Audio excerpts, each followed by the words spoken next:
The mortality rate is still very low, but it does bring home that this is a serious infection and that it is important to try to bring it under control. The other element is that there have been cases reported in this outbreak now in children.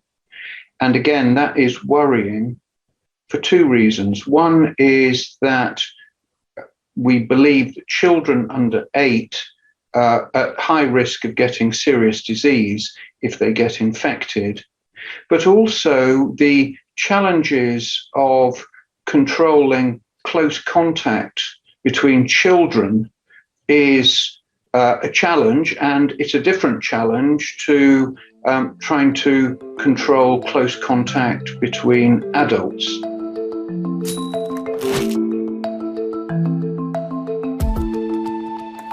Now it is international, there's a dimension that the stigma attached to that homosexual behavior is very different in different parts of the world.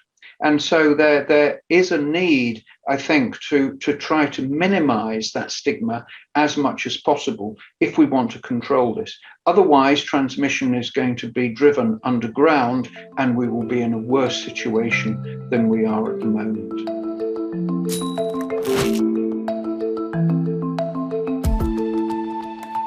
It relies on being able to identify contacts, and when you have a close-knit group, both socially and sexually, that spreads internationally, then that can be hard.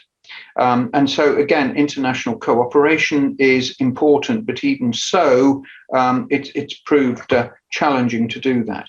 Some national authorities have identified groups of people who, because of their behavior and lifestyle, are at particular risk, and they're making vaccine available to people who identify as being in such a risk group.